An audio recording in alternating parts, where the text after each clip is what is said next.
Hi guys, welcome to my YouTube channel. ఎవరైనా మన ఛానల్కి ఫస్ట్ టైం వస్తే ఛానల్ని సబ్స్క్రైబ్ చేసుకోండి, అలాగే వీడియోకి లైక్ కొట్టండి. దేవరా 2 దాదాపు నిన్నటి వరకు ఈ మూవీ పట్టాలెక్కడం కష్టమే అనుకున్నారు.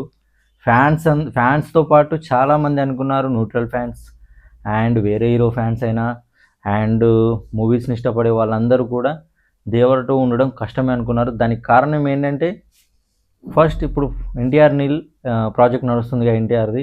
దాని తర్వాత నెక్స్ట్ నెల్సన్ ప్రాజెక్ట్ ఉందని చాలా రూమర్స్ వస్తున్నాయి. ప్రాజెక్ట్ కూడా ఓకే అయిపోయిందని. అయితే ఇక్కడే ఏం జరిగిందంటే, మన సుధాకర్ మిక్కిలినేని గారు ఉన్నారు కదా, దేవరా ప్రొడ్యూసర్, ఆయన నిన్ననే కన్ఫర్మ్ చేశారు దేవరా 2 ఉంది. దాని షూటింగ్ వచ్చేసి ఈ ఇయర్ మే నుంచే స్టార్ట్ అవుతుందని. అంటే దీని అర్థం మే వరకు ఎన్టీఆర్ నీల్ ప్రాజెక్ట్ అయిపోతుందన్నమాట. ఈ ఇయర్ మే వరకు ఎన్టీఆర్ నీల్ ప్రాజెక్ట్ అయిపోతే నెక్స్ట్ నెల్సన్ది కాకుండా దేవరా 2నే పట్టాలెక్కుతుందని ఆ ప్రొడ్యూసర్ అయితే కన్ఫర్మ్ చేశారు, సుధాకర్ మిక్కిలినేని గారు. సినిమా రిలీజ్ వచ్చేసి 2027 సమ్మర్లో రిలీజ్ చేసే ఛాన్స్ ఉంది. అండ్ ఇది షెల్యూడ్ అయిపోయిందని అనుకోనికి మేజర్ రీజన్స్ ఏంటంటే, సినిమాకి మిక్స్డ్ టాక్ వచ్చింది. కలెక్షన్లు బాగానే వచ్చాయి, కానీ సినిమాకి చాలా మిక్స్డ్ టాక్ వచ్చింది. అండ్ కొరటాల శివ గారు చాలా మిస్టేక్స్ చేశారు సినిమాలో. అనిరుద్ మ్యూజిక్ వల్లనే సినిమా నెక్స్ట్ లెవెల్కి వెళ్ళింది. అనిరుద్ కాకుండా ఏ మ్యూజిక్ డైరెక్టర్ ఉన్నా అంత కలెక్షన్లు వచ్చేది కావు. తన మ్యూజిక్తోనే ప్రమోషన్ ఎంతో చేశాడు మూవీ పైన. మూవీ యావరేజ్గా ఉంటుంది. నాకు కూడా పర్సనల్గా సినిమాలో చాలా మిస్టేక్స్ ఉన్నాయనిపించింది సినిమా చూసినప్పుడు అయితే. అయినా ఎన్టీఆర్ స్టామినా తోటి సినిమాకి వచ్చిన టాక్ కన్నా ఎక్కువ కలెక్షన్లు వచ్చాయి. ఆ సినిమాకి అంత కలెక్షన్లు డిజర్వ్ కాదు. ఏమంటారు, కొరటాల శివ గారు చాలా అంటే చాలా మిస్టేక్స్ చేశారు.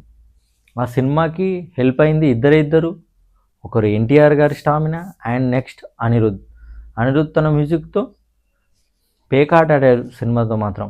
చుట్టమల్లె సాంగ్ తెలిసిందే, ఎంత బ్లాక్ బస్టర్ హిట్ అయింది. బ్యాక్గ్రౌండ్ స్కోర్ కూడా సూపర్ ఉంటుంది. ఇక దేవరా 2 అయితే ఈ ఇయర్ మేలో స్టార్ట్ అయ్యి 2027లో రిలీజ్ కాబోతుంది. మరి ఎన్టీఆర్ నీల్ ప్రాజెక్టు దీన్ని బట్టి ఈ ఇయర్ రిలీజ్ ఉండే ఛాన్స్ ఉంది. మరి డిసెంబర్లో లేదా నవంబర్లో. మే వరకు అయిపోతే ఇంకో 3-4 మంత్స్ టైం తీసుకున్నా నవంబర్ డిసెంబర్లో రిలీజ్ అయ్యే ఛాన్స్ ఉంది. మరి చూద్దాం, మరి నెక్స్ట్ ఇయర్ సమ్మర్కి అలా రిలీజ్ చేస్తారా, మరి లేదంటే ఈ ఇయర్ రిలీజ్ అవుతుందా? మరి మీరేమంటారు? దేవరా 2 చేయడం బెటరా, ఎన్టీఆర్ నెల్సన్ ప్రాజెక్ట్ చేయడం బెటరా? నెల్సన్ తెలుసు కదా మీకు, Jailer cinema director.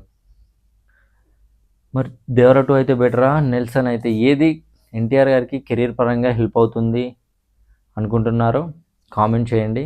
And next Devara 2 ఎంతవరకు కలెక్ట్ చేస్తుంది, ఒకవేళ ప్రాజెక్ట్ స్టార్ట్ అయితే దానికి ఎంతవరకు కలెక్షన్ వచ్చే ఛాన్స్ ఉందంటే,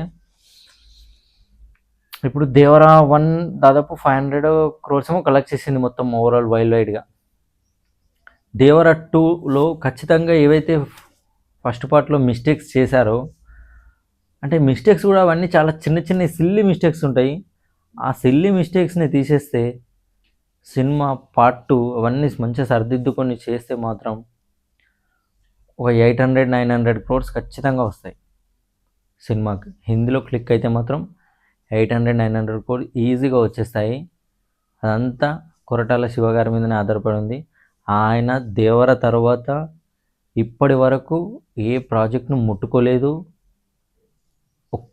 వేరే కథ కూడా ఏ హీరోకి చెప్పలేదు. అంటే ఈ ప్రాజెక్ట్ ఉన్నా లేకున్నా కొందరు డైరెక్టర్లు ఏం చేస్తారంటే బ్యాకప్లో ప్రాజెక్ట్స్ రెడీ చేసి పెట్టుకుంటారు. ఇది ఒకవేళ ఎన్టీఆర్కి టైం ఉండకపోతే గ్యాప్లో వేరే సినిమా చేసేయచ్చని. కానీ కొరటాల శివ గారు మాత్రం దేవరా 2 పైనే వర్క్ చేశారు.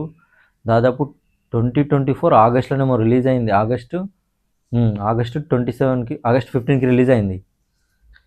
25-26 2 years,